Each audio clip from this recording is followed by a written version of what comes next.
voudrais parler de la dimension de la victoire de Jésus ce matin. Et la Bible nous le présente comme le chef de l'armée. La Bible le présente, vous savez, comme on a lu ce texte en tout début de culte, c'était le dernier texte qui était prévu au niveau des références quand on faisait ce jeûne. Et c'est le dernier jour du jeûne, et c'est le psaume 24 qui dit voilà, que le roi de gloire fasse son entrée. Qui est ce roi de gloire? L'Éternel des armées. Vous savez que l'un des noms de Dieu, c'est qu'il est Yahvé Sabaoth, c'est-à-dire l'Éternel des armées du ciel. Il y a une image de Jésus qui est un conquérant, présenté dans l'Apocalypse comme celui qui est monté en vainqueur et pour vaincre. Et on va voir ce matin que c'est lui le général, vous savez, ce fameux chef de l'armée qui arrive au moment où Israël va pour rentrer dans leur promesse, dans Canaan. Canaan, pour nous, c'est vraiment le royaume de Dieu, pour le Nouveau Testament. Pour l'Ancien Testament, ils étaient esclaves. Dieu les a libérés par Moïse et puis leur a donné leur héritage. Et cette image est reprise dans le Nouveau Testament, c'est-à-dire qu'il nous a délivrés de la puissance des ténèbres, il nous a transportés dans le royaume de son Fils bien-aimé. Et c'est un libérateur, c'est un roi puissant, c'est un roi victorieux, comme Moïse. Et puis à ce moment-là, il passe le témoin à Josué. Josué, c'est vraiment Jésus, c'est exactement le même mot, qui nous donne d'entrer dans Canaan, dans le royaume de Dieu. Mais pour ça, quand il vient, quand il y a une théophanie qui arrive, il y a l'ange de l'Éternel, le chef de l'armée qui débarque juste avant d'entrer dans Canaan. Et là, il dit, j'arrive maintenant. Et je veux dire que pour notre Église, il y a une nouvelle saison de combat spirituel dans laquelle on va rentrer là. Où il a déjà triomphé. Dieu a dit à Israël, Canaan est à vous, maintenant c'est le temps, je vous le donne. Maintenant, prenez-en possession. C'est à nous. Jésus a déjà triomphé. Il nous a déjà donné le royaume de Dieu. Le royaume de Dieu est là, il est en nous, mais il va nous demander de prendre possession de notre Canaan, de ce royaume. Et ça va demander quoi? D'obéir au Seigneur et de livrer le combat, mais qui est déjà remporté. Il a déjà gagné, il nous l'a déjà donné, c'est déjà à nous. Mais on doit le posséder. Vous savez, le fameux déjà et pas encore. Il est à nous, ce royaume est à nous, mais on le possède par la foi. On se l'approprie par la foi. Et Israël a dû combattre en obéissant aux stratégies du Seigneur. C'est pas n'importe comment, c'est pas par ta propre force. D'ailleurs, une fois, ils ont dit non, on va y aller. Ils ont désobéi, ils ont voulu obéir et ils n'ont pas suivi. Dieu a dit, bon, maintenant, c'est plus possible, vous n'allez plus gagner. Je ne suis plus avec vous pour cette victoire. Ils ont dit, on va y aller quand même. Ils y sont allés, ils sont revenus, ils ont fait aïe, aïe, aïe, aïe, aïe, aïe, aïe. Pourquoi? Parce que le Seigneur n'est pas avec eux. La victoire est remportée si on est dans l'obéissance. Vous me suivez là? Ce sont ces stratégies. Et il nous faut être capable de capter ce qu'il nous dit. Quand il nous dit, il va nous ouvrir les yeux, il va nous ouvrir les oreilles, et on va grandir en maturité pour prendre possession de notre héritage, de ce royaume qui nous est annoncé. Et en fait, tu peux mettre la première slide, plusieurs apôtres qui ont vu Jésus ont résumé l'œuvre de Christ comme un conquérant. C'est l'image d'un héros qui triomphe. Bien sûr, il est venu en pleine humilité, en pleine compassion pour aider. Mais vous allez voir, il combat l'ennemi comme un grand vainqueur, comme un héros puissant, l'Éternel des armées. Parce qu'il y a une confrontation entre le royaume des cieux et le royaume des ténèbres. Je fais l'histoire courte parce que je voudrais vraiment planter le décor d'une nouvelle saison dans laquelle on rentre, qui n'a pas, je savais depuis des mois qu'on allait commencer ce qu'on va commencer ici ce matin. Et le Seigneur, par sa grâce, va nous ouvrir les yeux pour comprendre qu'il y a une réalité spirituelle qui nous dépasse. Ou en tout cas, qu'on n'a pas assez considéré, mais qu'on va considérer et confronter dans la foi. La victoire est acquise, mais on va confronter, on va livrer la lutte à laquelle le Seigneur nous appelle. Et Jean, le disciple que Jésus aimait, résume dans 1 Jean 3,8, Jésus-Christ apparu, le Fils de Dieu apparu pour détruire les œuvres du diable. Quand Jésus vient, il a une mission, il annonce un royaume qui vient confronter un autre royaume.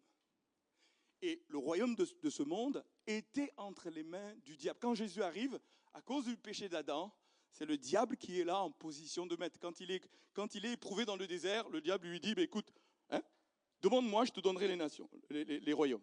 Il dit, un raccourci, va pas à la croix, je peux te le donner moi-même parce que c'est lui qui avait les clés. D'accord ? Jésus obéit. Comme d'ailleurs Josué a dû obéir, le peuple a dû obéir pour rentrer dans l'héritage. D'accord ? Il obéit. Il reste soumis à son Père. Et là, Jean résume cela. Alors qu'il vient nous délivrer, il vient nous libérer, il vient nous faire du bien, il vient nous guérir, il vient nous restaurer, eh bien, il confronte l'ennemi. Comme Moïse a dû confronter et dire à Pharaon, laisse aller mon peuple. Et dans cette saison, c'est la même chose. Jésus l'a déjà fait quand il est descendu aux enfers. Il est parti dire à Pharaon ou au diable, laisse aller mon peuple. Excusez-moi, je suis tenté de descendre. Là. Je ne sais pas, c'est filmé, c'est ça?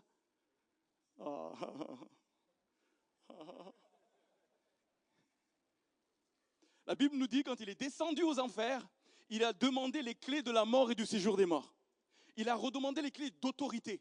Et il a ordonné, laisse aller. C'est-à-dire, il a repris les clés, il a ouvert la porte des enfers pour que ceux qui sont tenus dans l'esclavage, ceux qui sont sous l'oppression de l'ennemi soient délivrés. Soient délivrés. C'est pour ça que quand il entre en scène, il rappelle Isaïe 61, l'Esprit du Seigneur est sur moi, il m'a oint. Pourquoi? Pour faire du bien à des personnes, mais il va renvoyer libre les opprimés. Ils sont opprimés par qui? Par la puissance des ténèbres. Un Satan qui tient en esclavage, en servitude. Et il y a un conflit.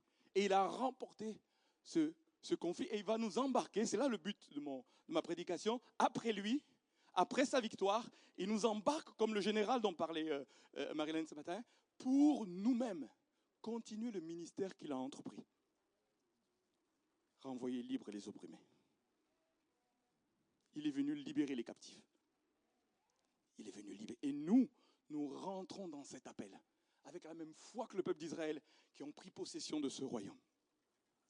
Alléluia.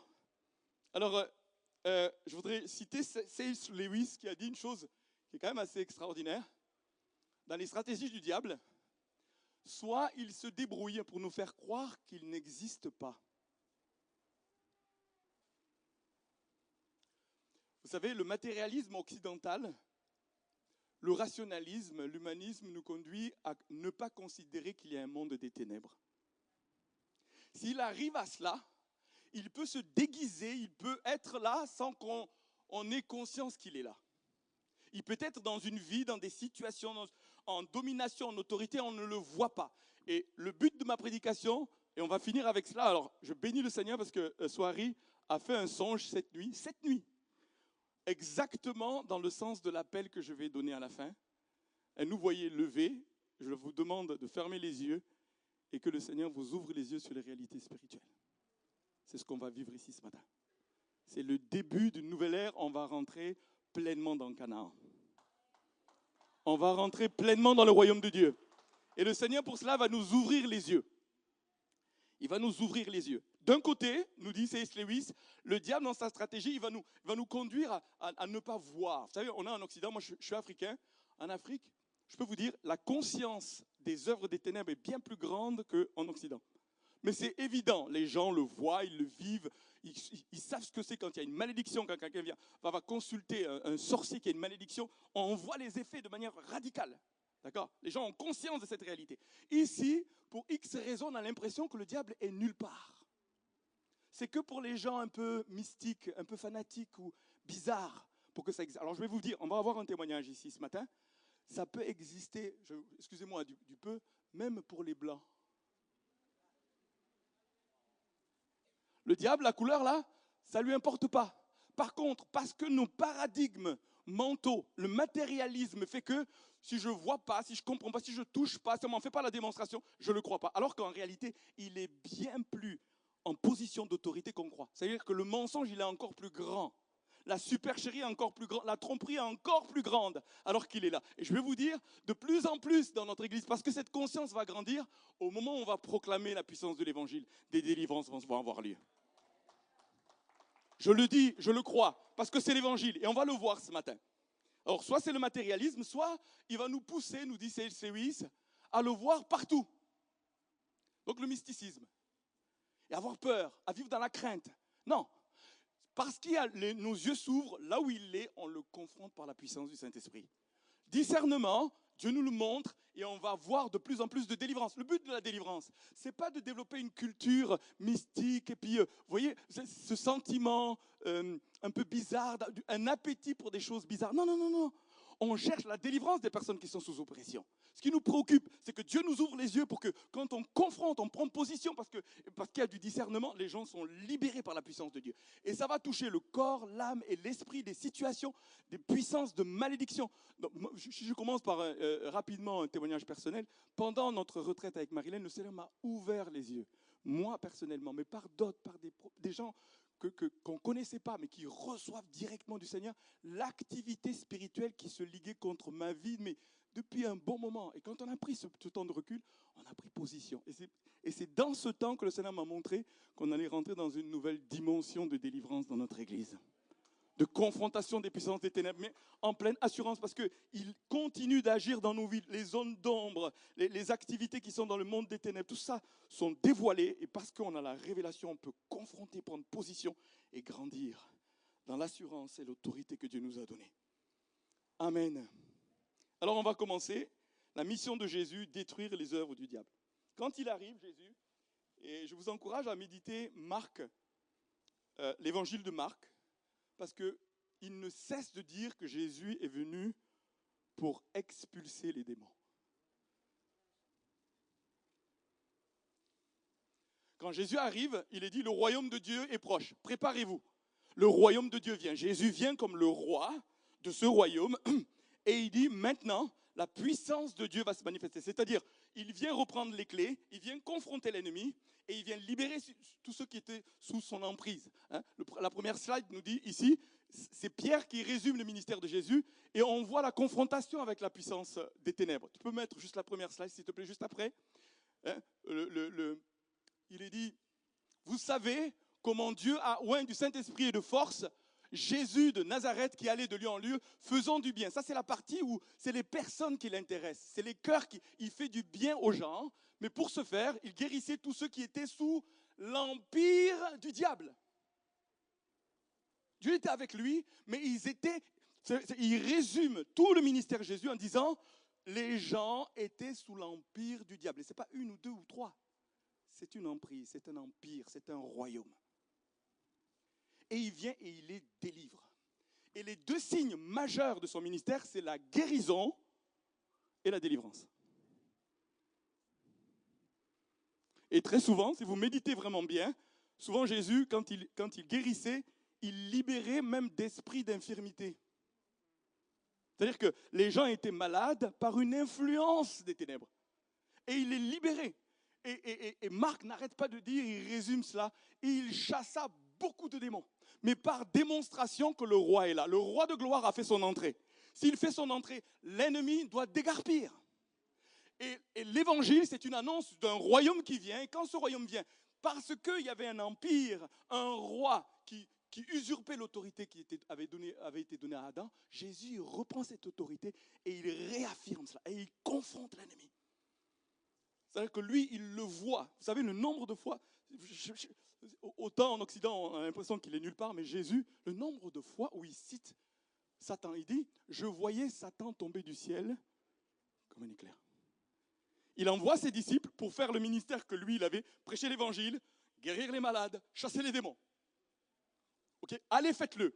Lui, il se retrouve, je suppose, sur une montagne en prière, ou je ne sais pas, parce qu'il est sur cette montagne, il dit, alors qu'ils étaient en train de faire cela, il voyait Satan tomber du ciel. Il discute avec ses disciples. À un moment donné, une bonne discussion profonde et tout. Puis tu sais, à un moment donné, Pierre, il a une révélation de Dieu. Oh, tu es le Fils de Dieu. Puis à un moment donné, en continuant la discussion, c'est pourquoi Jésus, il voyait Satan bien plus que nous le voyons. En pleine discussion avec son copain, Pierre, il lui dit, hey, arrière de moi, Satan. C'est-à-dire que Satan peut être bien plus présent dans nos réunions ou dans nos discussions qu'on l'imagine. Mais ce qui se passe, c'est que Jésus, lui, il voit quand c'est Satan qui parle. Il voit quand c'est Satan qui agit. Il le voit et il le confronte. Il dit, arrête de moi. Et il n'a pas de complexe en disant à Pierre, Pierre, là, tu t'es fait avoir parce qu'il est passé par une pensée qui n'est pas renouvelée. Écoutez-moi bien. Même un disciple, parce que sa pensée n'est pas renouvelée, peut être un canal de la manifestation de Satan. Est-ce que vous me suivez là? Mais même les occidentaux bien français peuvent avoir les yeux ouverts pour voir quand c'est le diable qui parle. Quand c'est le diable qui agit. Ce n'est pas pour nous produire du mysticisme, pour nous produire de la vigilance. On va le voir ces textes-là, de la vigilance. Le ministère de Jésus commence par une déclaration de guerre. En fait, le royaume de Dieu s'est approché, ce n'est pas juste une petite phrase sympathique. Il déclare la guerre à Satan. Il déclare la guerre. Et tout ce qui va se passer, ça va être autour de ça à chaque fois. L'Esprit du Seigneur est sur moi et Marouin pour et restaurer les vies, mais libérer les gens de l'emprise de Satan. Alors, du coup, on va lire ce texte qui va être la base. Marc 1, le chapitre 1, et puis les versets 21 à 28. Et on va le commenter ensemble. Jésus... Non, avant, voilà. Ils se rendirent à Capernaum, et le jour du sabbat, Jésus entra d'abord dans la synagogue et il enseigna. Ils étaient frappés de sa doctrine, car il enseignait comme ayant autorité. Vous voyez l'autorité dont vous parlez là? Mais l'autorité va se manifester contre les démons. Et non comme les scribes. Il se trouva dans leur synagogue un homme qui avait un esprit impur et qui s'écria, « Qu'y a-t-il entre nous et toi, Jésus de Nazareth? Tu es venu pour nous perdre. Je sais qui tu es, le Saint de Dieu. » La suite, s'il te plaît. Jésus le menaça ou le musela, disant, « Tais-toi et sors de cet homme. » Et l'esprit impur sortit de cet homme en l'agitant avec violence et en poussant un grand cri. Tous furent saisis de stupéfaction, de sorte qu'ils se demandaient les uns aux autres, « Mais qu'est-ce que ceci? Une nouvelle doctrine? Il commande avec autorité, même aux esprits impurs, et ils lui obéissent. » Et sa renommée se répandit aussitôt dans tous les lieux environnants de la Galilée. L'autorité de Jésus, c'était de commander aux esprits méchants. Et puis, ils lui obéissent. Vous savez, cette personne qui était là dans la synagogue, permettez-moi de dire, ce n'était pas un démonisé possédé et qu'on ne pouvait pas tenir, qu'il fallait enchaîner. C'était quelqu'un qui est venu à la réunion ou qui est venu dans une église. Un lieu, un rassemblement, il venait habituellement à ce lieu-là.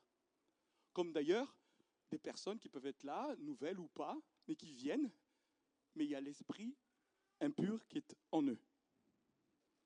Et Jésus, parce qu'il est loin, parce qu'il a autorité, il n'était pas en train de s'adresser à cet esprit. Non, cet esprit qui, lui, connaissait le combat. C'est un roi qui vient et qui revendique de reprendre les clés. Et eux, ils disent, hey, là, il y a quelqu'un qui est en position d'autorité et de lui-même, il ne supporte pas ce qui se passe. Jésus n'a pas provoqué le démon. Le démon, parce qu'il a vu qui il était. Il savait. Les disciples ont mis plusieurs mois à découvrir qui était Jésus. C'est à Matthieu 16, d'un coup, qui est révélation. Pierre, il dit, ah, mais tu es le Fils de Dieu. Alors que là, au début de son ministère, lui, ils savent que c'est le Fils de Dieu. Ils le savent, ils en ont le discernement. Les esprits impurs connaissent Jésus.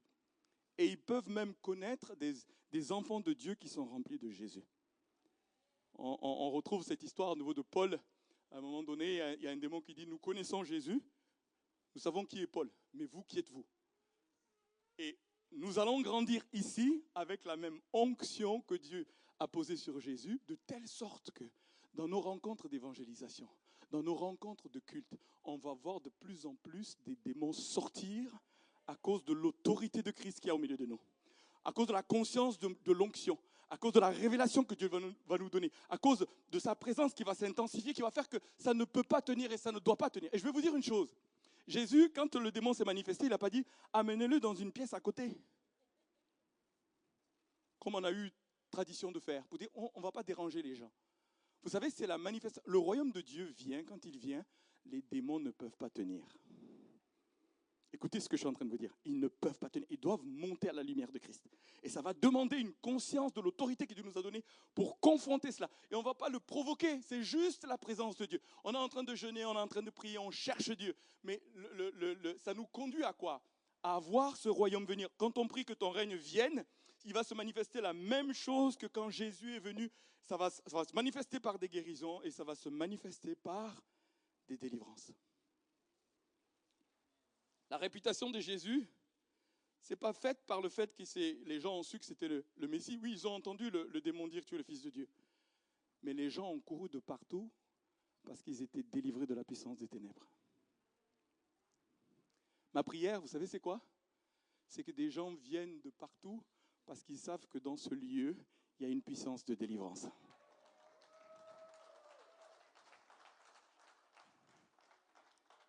L'évangile, la bonne nouvelle, c'est que le royaume vient. Qui dit que le royaume vient, dit un lieu où on peut être... Et je peux vous dire, bien plus qu'on croit, il y a des gens qui sont sous l'emprise de l'ennemi. L'oppression de l'ennemi. Bien plus qu'on croit. Alors oui, et moi je ne suis pas contre le travail que font les psychiatres, je ne suis pas contre tout accompagnement thérapeutique, et c'est essentiel. Mais il y a des limites à cet accompagnement quand il s'agit d'une oppression spirituelle. Et l'onction que Jésus nous a donnée, c'est de pouvoir adresser. On a une part qui est spirituelle. Le reste a sa part, mais la part spirituelle, ça revient à des croyants qui ont cette onction et qui vont revendiquer cette part de l'évangile. L'évangile n'est pas l'évangile si le royaume de Dieu ne se manifeste pas. Il y a un accompagnement à la prédication par la confrontation à des puissances qui sont là et une libération. Ça fait partie de l'évangile. Ce n'est pas pour des mystiques, ce n'est pas pour des fanatiques ou des extrémistes ici. Moi, je crois que notre Église a quelque chose qui est en santé, qui est équilibré. Les relations sont saines, les gens travaillent, ils ont des relations saines. On aime Dieu, on cherche Dieu, on prie. Vous voyez, la parole de Dieu, elle est là. Mais nous sommes charismatiques, pas pour la forme, mais parce que nous croyons à ce dont on est en train de parler. Nous croyons à ce dont on est en train de parler. Jésus est venu, il a annoncé une bonne nouvelle à ceux qui sont opprimés. Et l'oppression est là bien plus que ce dont on a conscience. Recherche de la guérison. Et Jésus, il chassait les démons. Au verset 39, je ne l'ai pas mis dans la slide, il résume le ministère de Jésus, il dit, il chasse les démons. Vous savez, une fois comme ça dans Luc 13, je ne crois pas non plus l'avoir dit, je vous le résume rapidement. Il y a des pharisiens qui disent à Jésus, pars, il y a Hérode qui cherche à se tuer. Jésus répond une chose qui est assez... allez, dites à ce renard, je chasse les démons, je guéris les malades aujourd'hui, après-demain j'aurai terminé. Il résume son ministère au fait de chasser les démons et de guérir les malades. C'est ça qu'il est en train de faire. Il est en train de quoi? De démontrer que le royaume de Dieu est venu et que l'ennemi qui revendiquait cette autorité doit être mis dehors. Le prince de ce monde est jugé, il doit être mis dehors. Et c'est son œuvre à la croix, c'est ça qu'il fait. Il reprend le pouvoir et il le met dehors. Il revendique que les clés sont à lui et il nous les donne. Il dit, je vous donne les clés de ce royaume. Et si nous nous appelons clés, je le dis en parenthèse, c'est en référence à ce texte de Matthieu 16, 19. Je vous ai donné cette autorité. Et nous sommes clés. Et en plus, c'est un nom que Dieu a donné. Ce n'est pas nous-mêmes qui nous sommes appelés clés. Ça peut paraître prétentieux. À des moments, je suis là un peu, pas gêné parce que j'assume l'appel de Dieu. Mais c'est Dieu qui nous a appelés clés. Et dans la mission de notre Église, c'est d'être un lieu où les portes des prisons s'ouvrent. Nous le revendiquons. Alors du coup, il nous faut nous préparer à cela. Vous allez voir, quand ça va se manifester avec force. Il ne faudra pas se demander ce qui se passe, est-ce qu'on est devenu, où est-ce qu'on va, où est-ce que l'Église passe. C'est juste l'évangile de Jésus-Christ. C'est juste l'évangile de Jésus-Christ.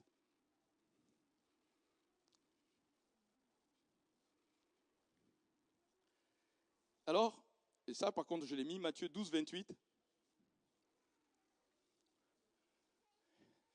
Les pharisiens ont rendu la vie difficile à Jésus.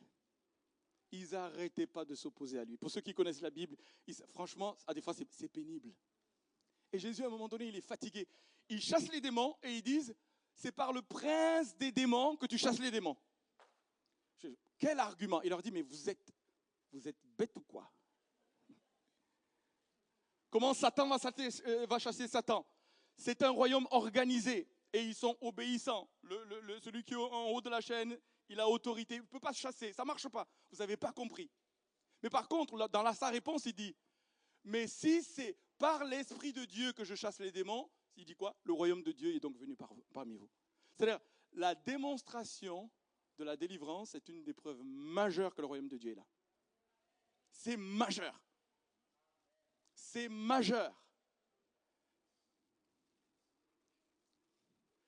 Et les besoins de délivrance sont bien plus grands que ce dont les personnes elles-mêmes ont conscience. On va entendre un témoignage tout à l'heure.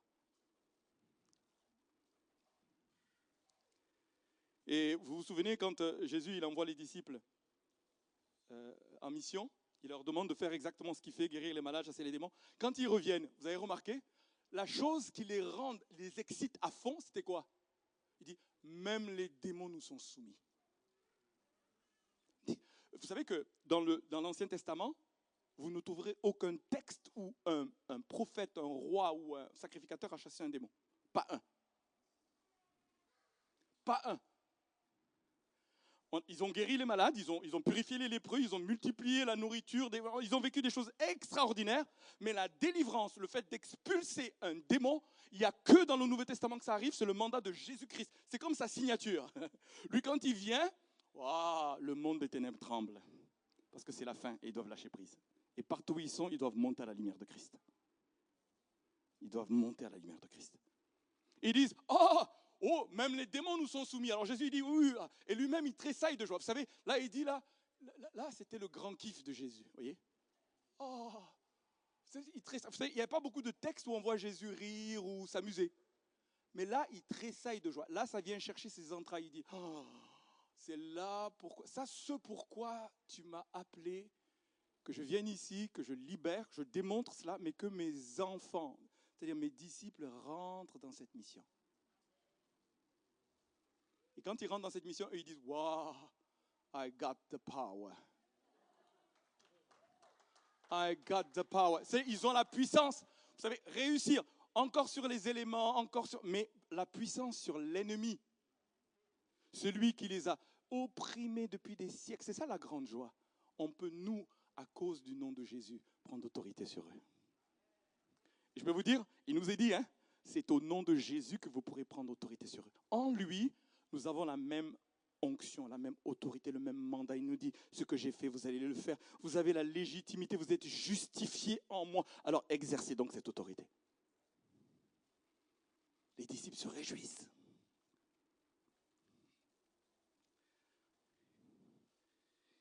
Alors, je finis juste avant que... Prépare-toi, Cynthia.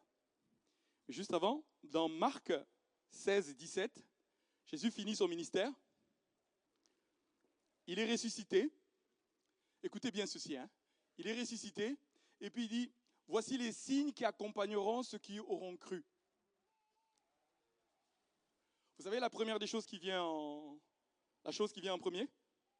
Le signe, les signes qui vont accompagner ceux qui ont cru, ils chasseront les démons. Et après, ils parleront de nouvelles langues. Qui c'est qui parle en langue ici, là?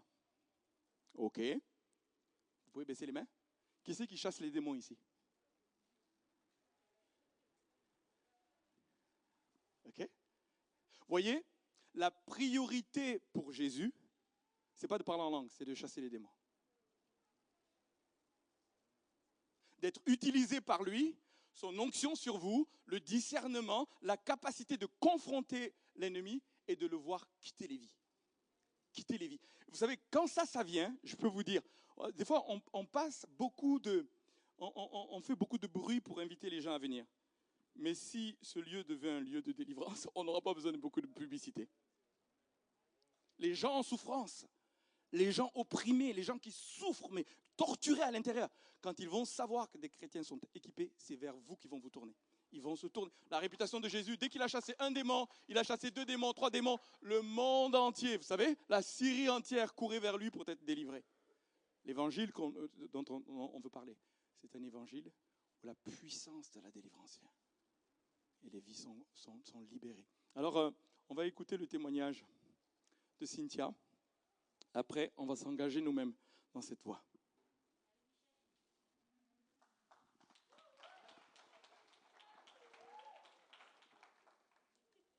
C'est parti.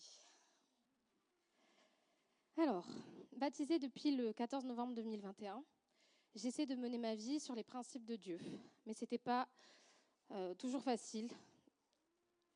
Heureusement, j'ai été suivie par Anne, avec le programme d'APS de l'Église, qui est un accompagnement spirituel dans ta vie après ton baptême.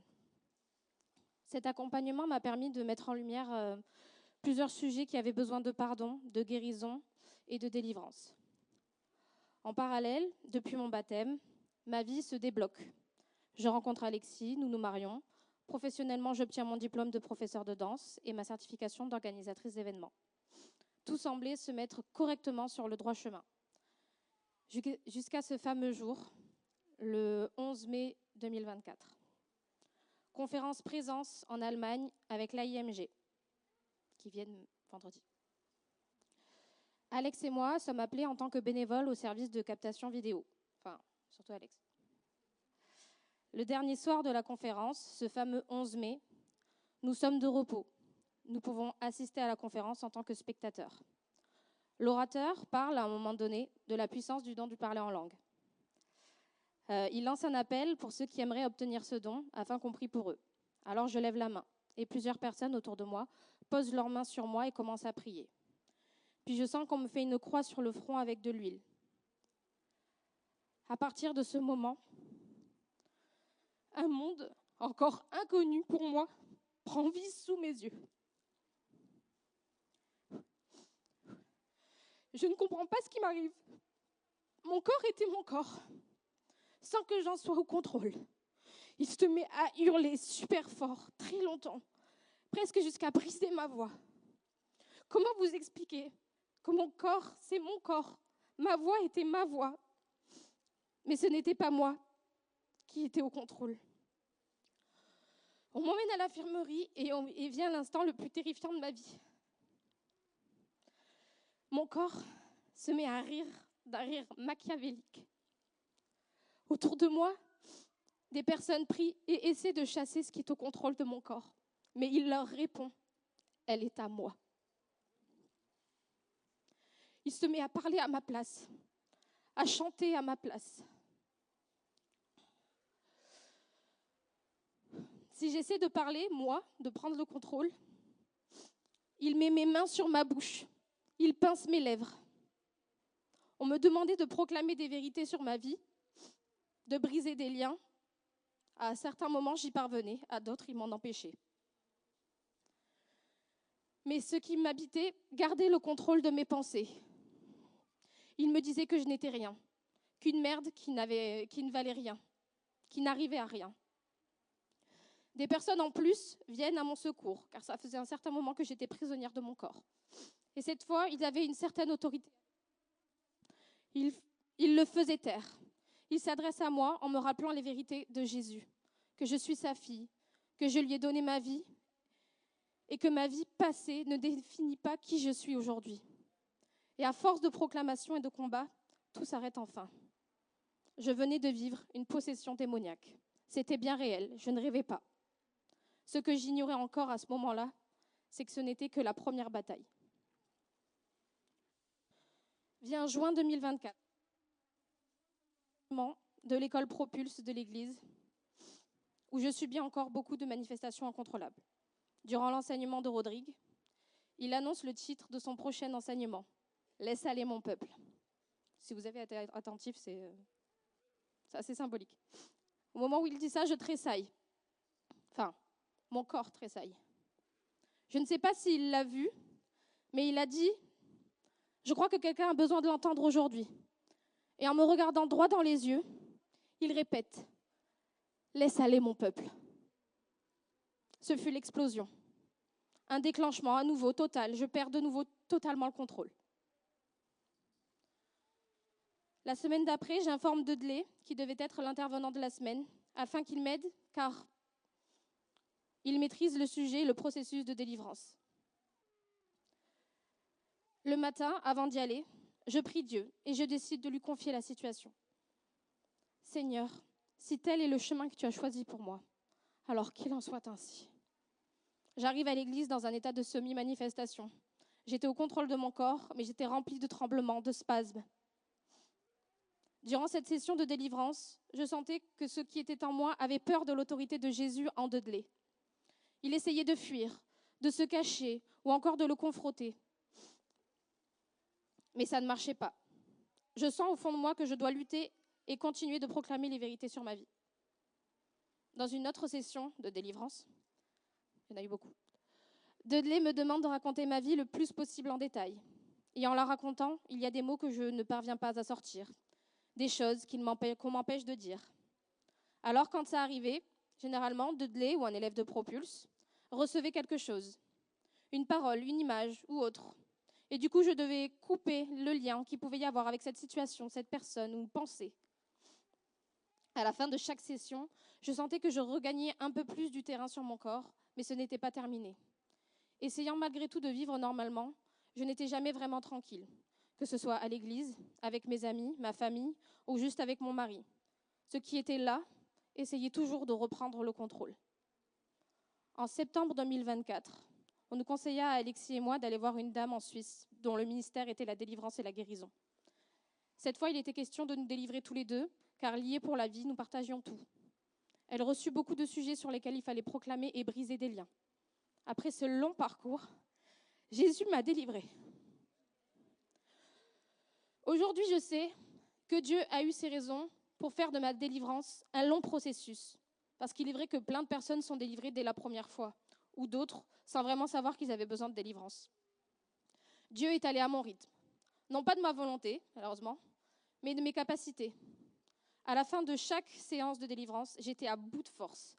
Et je pense que je n'aurais jamais eu les forces nécessaires pour une délivrance complète en une seule étape. Il y avait bien trop de conflits et de résistance. Mais une chose est sûre, mon chemin n'a pas été un combat que j'ai fait seul. Dieu a toujours été auprès de moi. Je n'étais pas au contrôle de mon corps, mais lui était au contrôle de ma délivrance. Chaque mot prononcé sur ma vie, chaque prière, chaque combat a été là dans un but bien précis, pour m'apprendre, me consolider, me préparer. À quoi? Je l'ignore encore, mais j'ai confiance en papa. Je peux vous dire une chose sur ce parcours, c'est qu'il a solidifié 2 choses très importantes dans ma vie. Ma relation avec mon mari et ma confiance en Dieu. Dans tous mes combats, ni l'un ni l'autre ne m'a abandonnée. Papa m'a toujours protégée et mon mari m'a toujours soutenue. Je peux vous assurer que c'était une année intense pour première année de mariage. Et même si j'ai eu beaucoup de moments de doute, de peur, d'incompréhension, j'ai toujours eu confiance en papa et ses projets. Même si par moments, je ne voulais pas ouvrir ma Bible, sachant que ça allait être un déclenchement, ou par moments, j'ai désespéré que ça n'en finisse pas comme je le voulais. À d'autres moments, j'ai ouvert ma Bible, malgré ce que ça pouvait déclencher. Et d'autres moments, j'ai mis la louange à fond dans mon appartement et j'ai glorifié Dieu, malgré le combat dans mon corps. À d'autres moments, j'ai prié que ta volonté soit faite, papa. Dans ma vie, j'ai confiance en toi. Il ne m'a jamais lâchée. Il m'a appelée par mon nom. Je suis à lui, je suis sa fille. Il m'a rachetée. Alors mets ta confiance en Dieu et entoure-toi de personnes qui partagent ta foi. Dieu ne change pas. Il tient ses promesses. Il délivre encore aujourd'hui. Il guérit, il sauve. Place ta foi en Jésus et tu vaincras. Jésus ne fera pas tout à ta place. Il ne te forcera pas. Il ne pourra pas prononcer des paroles à ta place. C'est à toi de prendre position face à l'ennemi. À toi de déclarer que tu te sépares de tous ces liens qui ne sont pas tissés à la gloire de Dieu. C'est à toi de prendre la décision de couper le lien avec le mal et de tisser des liens d'amour, de joie et de paix avec notre Père dans le nom puissant de Jésus-Christ. C'est à toi de choisir où tu places ta foi, dans la peur de l'ennemi ou dans la puissance de ton Dieu. Parce que Jésus m'a délivré, oui, mais c'est à moi de tenir ferme. Et tu n'as pas besoin d'être possédé par un démon comme moi pour que l'ennemi t'éloigne de Dieu. Tous les jours, dans tes pensées, dans tes influences, tu as un combat. Chaque jour sur cette terre, tu auras à choisir. Je vais juste terminer en appuyant sur le fait que tout le monde est concerné par ce combat spirituel. Même si ton bouclier est déjà en place, l'ennemi cherchera un autre chemin, une autre faille pour t'atteindre. Alors n'oublie pas d'utiliser toutes les forces que Dieu nous a données pour combattre sur cette terre. La prière, la fraternité, l'armure de Dieu et l'autorité de Jésus.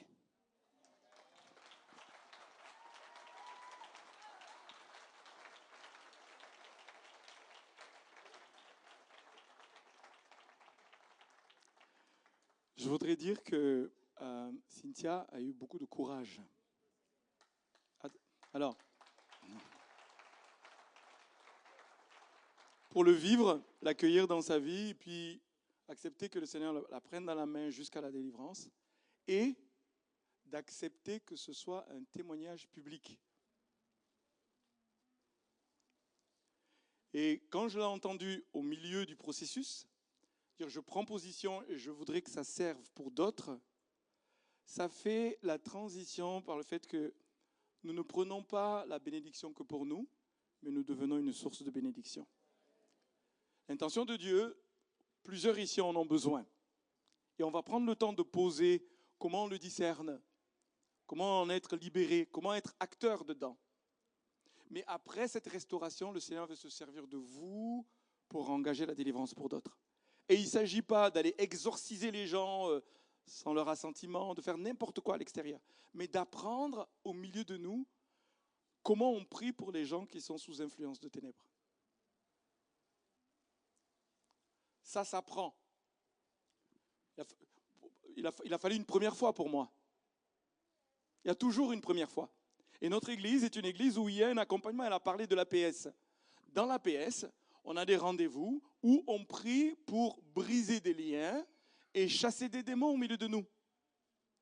Et il se pourrait que des gens soient spécialement appelés pour ça. Il y a des gens, il y a un don de Dieu. Vous savez, il y a les fameux 9 dons de Corinthiens 12. Dans l'un des 9 dons, il y a le discernement des esprits. C'est un don que le Seigneur attribue à des personnes en particulier. Ce n'est pas tout le monde qui a le don de discernement des esprits. Mais ceux qui l'ont se retrouvent dans l'équipe pastorale pour pouvoir prier spécifiquement pour des personnes qui sont sous influence de ténèbres. Et là, ils exercent le don. Donc, c'est sûr que ça aide d'avoir le discernement. Mais même si tu n'as pas le discernement, quand il y a une manifestation démoniaque, au nom de Jésus, tu peux chasser les démons. Et Cynthia, ce courage, je crois que c'est ce qui s'est passé. Et à chaque fois qu'on a prié plusieurs fois pour elle, je lui disais, il y a quelque chose qui dépasse ton expérience personnelle. Ce n'est pas que ton histoire personnelle. Le Seigneur veut ouvrir une porte pour savoir que, alors permettez-moi de le dire, elle-même dans son histoire et dans sa théologie, de l'église d'où elle vient, dans l'éducation familiale, il n'y avait pas de place pour ça. C'est des fois on pourrait se dire, ah mais quand on a une prédisposition mentale, on est... vous savez, des cultures ouvertes à ça, c'est pratique parce qu'on est anémiste ou quoi, on est plus sensible ou on a des prédispositions à vivre ce genre de choses. Ce n'est pas vrai, ce n'est pas son cas. Ce n'est pas du tout son cas.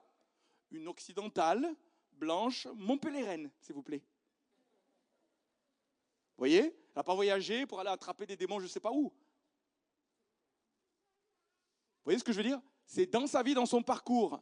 Et ce qu'il faut comprendre, c'est que l'ennemi, alors je vais finir par ça, juste pour introduire, que vous compreniez, les démons, ce sont des esprits sans corps. Et ils ont une avidité pour habiter dans un corps. La Bible nous dit, quand ils sont chassés dans un endroit, ils vont dans les lieux arides, mais ils font tout pour revenir. Pourquoi ? Parce qu'il y a une avidité d'habiter. Pour pouvoir assouvir leur convoitise ou la marque de leur personnalité, ils ont besoin d'un corps. Et donc, autour de vous, il y a des esprits qui cherchent une porte d'entrée. C'est comme ça que marche le monde des ténèbres. Le diable, il est là pour dévorer, égorger, détruire. Pour pouvoir le faire, il va passer. Il va chercher une porte d'entrée. Et il y a plusieurs portes d'entrée. Où nous devons vraiment apprendre à mener le combat et à résister. Parce que c'est Paul qui dit, nous n'ignorons pas ses desseins. Le diable cherche toute occasion pour pouvoir entrer. Sans autorisation. Mais l'autorisation, c'est quand il y a quelque chose qui légalise une entrée. Vous savez, ces alliés, les alliés des démons ou du diable, c'est le péché. Les alliés des démons ou du diable, c'est la chair. La Bible nous dit notre nature irrégénérée. Je vous parlais de Pierre tout à l'heure, vous savez. Il a dit, ah mais non, mais c'est pas la volonté de Dieu que tu ailles à la croix. C'est ça qu'il disait à Jésus. Jésus s'est tourné. Pourquoi ? Sa pensée non régénérée a permis l'expression de quelque chose. C'est la collaboration avec une œuvre des ténèbres. quelque chose de non régénéré, hop, arrière de moi Satan qui est passé par lui pour pouvoir parler à Jésus. D'accord? Donc ça veut dire que si nous ne veillons pas dans nos vies, nous donnons accès sans que nous réalisions que nous avons donné accès.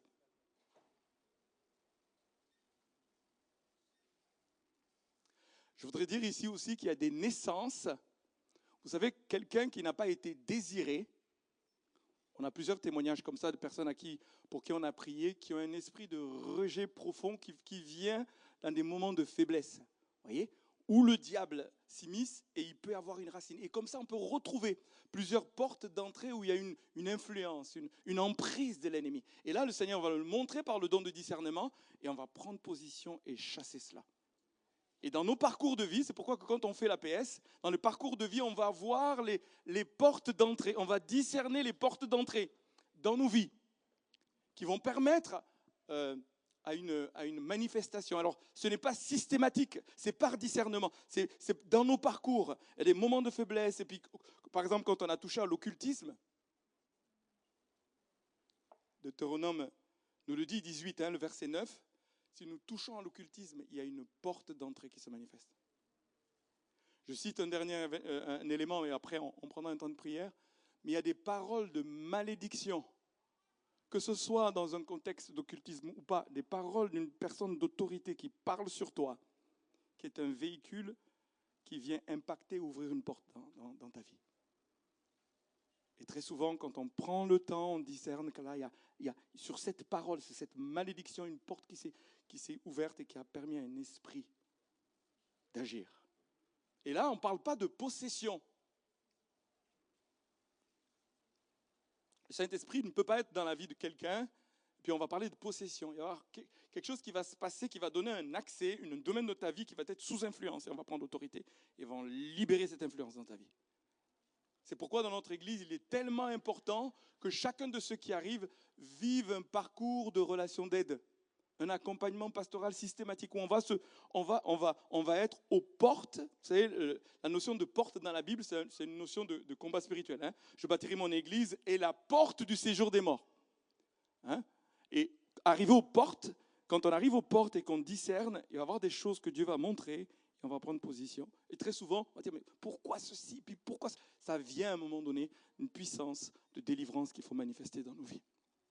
Alors, c'est l'introduction d'une saison dans notre vie d'église où on va grandir. Moi, je voudrais ouvrir la porte, pour le coup, pour ceux qui sentent qu'il y a un don de discernement. Le Saint-Esprit équipe son église. C'est lui qui distribue, selon sa volonté, des dons. Si vous l'avez, s'il vous plaît, venez rencontrer l'équipe pastorale. Parce que l'équipe pastorale a de plus en plus de demandes de personnes qui sont sous influence démoniaque. Elles peuvent être arrivées récemment, peut-être des personnes en dehors de l'église qui ont besoin, et ça se passe là, et on veut accompagner. Et puis du coup, équiper les croyants à vraiment manifester l'onction et l'autorité que Christ nous a donnée, par le biais de la relation d'aide. Mais on va grandir au milieu de nous et accueillir cela. Ce week-end avec l'AIMG, on a un temps où on veut prêcher l'évangile. Donc l'évangile est prêché, c'est ça le but. On veut amener les gens, donner l'occasion à entendre la bonne nouvelle de l'évangile. Mais avec ceci va la guérison et va la délivrance. Elle a vécu dans le contexte de l'AIMG. Eh bien, une soirée comme celle-ci, si vous pouvez venir, venez. Mais tout le week-end, le dimanche prochain, ça va être aussi dans cette dynamique. Pourquoi? Parce que l'Église se positionne pour accueillir le royaume de Dieu qui se manifeste ainsi. Amen. Alors, je nous invite à vous lever. Je vais appeler Soirée à venir résumer ce qu'elle a reçu pour introduire le temps d'appel.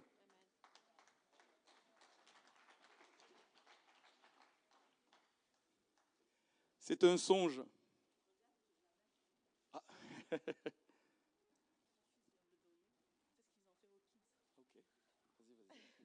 Bonjour tout le monde.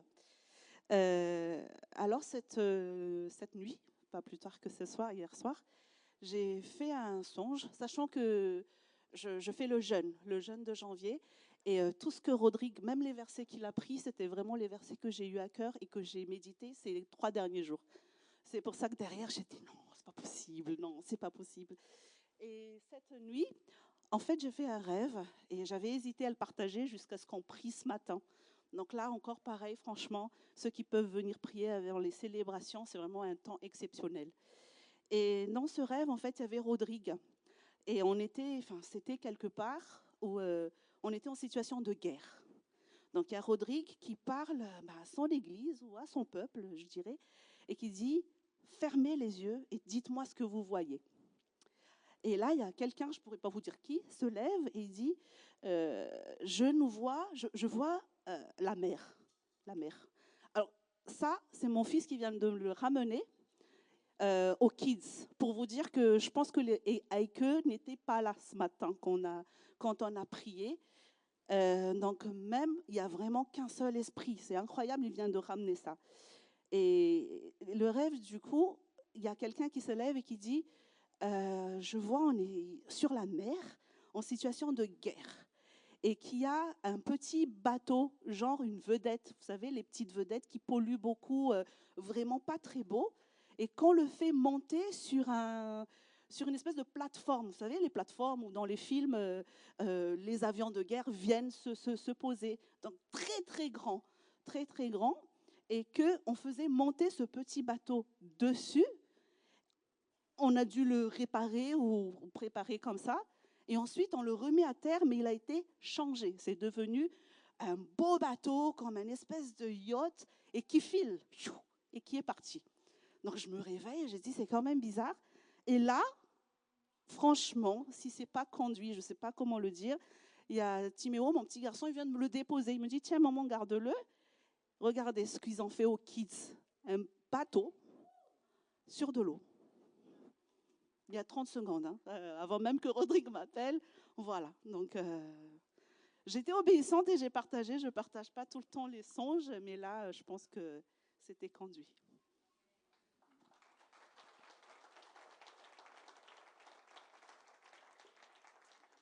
Justement, j'avais à cœur que nous nous tenions debout comme une armée. Et le Seigneur nous passe en revue. Il veut toucher nos yeux avec son collier pour que nous voyions. Et je voudrais dire solennellement que le Seigneur veut nous montrer ses stratégies, et ces stratégies ne passent pas que par les pasteurs.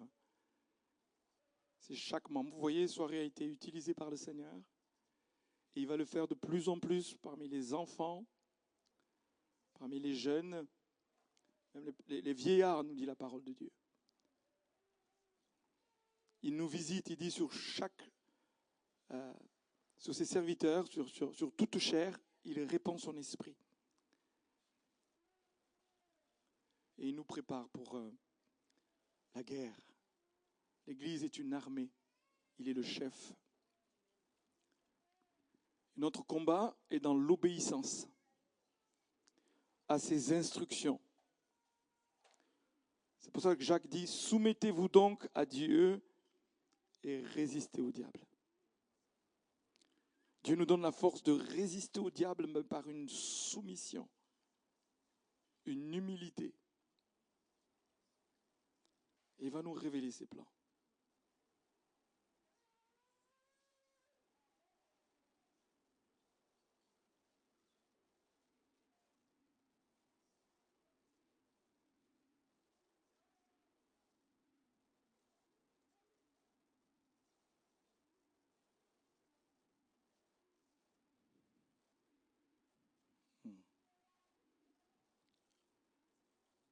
Il nous rappelle qu'il a dépouillé les autorités, les dominations. Nous n'avons pas à avoir peur. Il dit « Rien ne pourra vous nuire. Je vous donne la puissance de marcher sur les scorpions et sur les serpents. » Cette puissance est là. Et je vous invite à, si vous en avez la conviction, je vais citer Ésaïe 61, de dire « L'Esprit du Seigneur est sur moi ». Est-ce que vous voulez bien répéter après moi? L'Esprit du Seigneur est sur moi. Je le redis, l'Esprit du Seigneur est sur moi. Car il m'a oint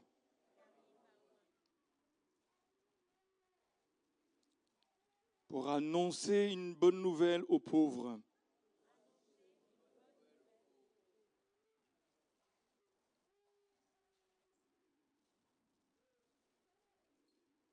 Pour annoncer aux captifs la liberté.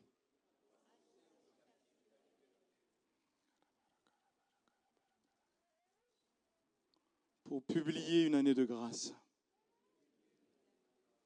Et de vengeance de notre Dieu. Cette vengeance, elle est contre ses ennemis.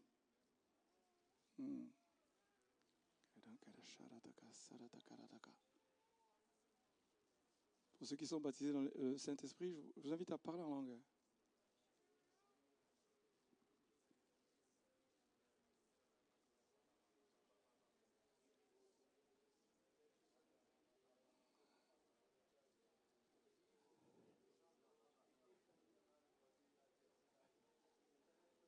Alléluia. Notre Dieu est au ciel et il se rit de ses ennemis.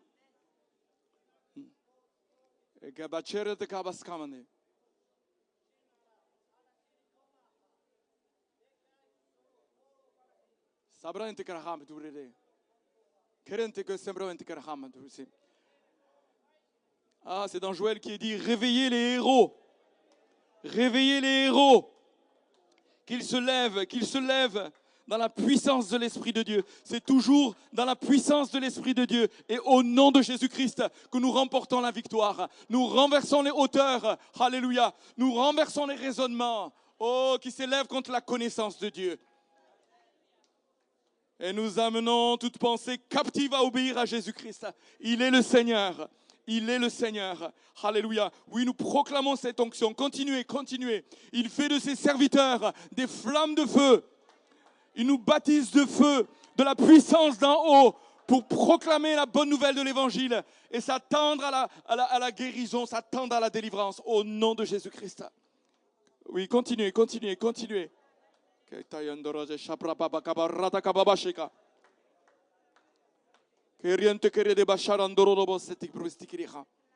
Nous te donnons gloire. Tu es Seigneur. Tu es Seigneur. Tu es Seigneur. Tu es Seigneur. Tu es Seigneur. Alléluia. Alléluia. Alléluia. Karato. Sheperonte kaham tu estimere pekuruente ke. Keriente kereba. Alléluia. Alléluia. Alléluia. Alléluia. Il y a des servitudes qui se terminent maintenant. Il y a des chaînes qui sont brisées maintenant. Ouais. Au nom de Jésus-Christ. Jésus-Christ est Seigneur. Sur la base de la repentance. Ah, oui, nous invoquons l'autorité du sang de Jésus-Christ. Il dit, si tu marches dans la lumière, il y a un choix d'amener à la lumière ce qui te met en servitude. Ta confession et puis la lumière va te délivrer. Parce que le sang de Jésus nous purifie de tout péché. Le sang de Jésus nous purifie. Il y a une autorité dans le sang. C'est une arme puissante devant l'ennemi. Nous élevons ce sang dans nos vies, dans nos pensées, dans nos cœurs. Oui. Il y a des rendez-vous de confession. Écoutez bien ce que je suis en train de dire. Parce que tu vas confesser, tu vas être délivré. La Bible nous dit, si nous avons péché, nous avons un avocat auprès du Père. Il est fidèle et juste pour nous pardonner. Mais cette confession est une arme puissante. Tu veux t'en sortir par tes propres forces, mais ça ne fonctionne pas. Parce que tu dois te repentir. Il y a des emprises qui doivent lâcher sur la base de la confession et le fait de délaisser ces choses, de s'en détourner. Et aussi de demander l'aide de la prière des frères et des sœurs qui sont loin, qui ont un don de la part de Dieu pour vraiment te conduire à la liberté. Seigneur, merci pour la vérité proclamée au milieu de nous. Et cette vérité nous rend libres. Merci pour les yeux qui s'ouvrent. Seigneur, je prie particulièrement pour la capacité de voir, de pénétrer dans l'esprit, de saisir par révélation, surnaturellement. Comme Élisée quand il a prié pour son serviteur, ouvre les yeux pour voir les chars de l'Éternel qui se comptent par milliers. Les chars de l'Éternel, celui qui est avec nous, qui est plus grand, plus fort que celui qui est dans le monde. Je te remercie, Seigneur, pour la force qui vient d'en haut, à l'intérieur de nous, par ton onction, par ton esprit, au nom de Jésus-Christ.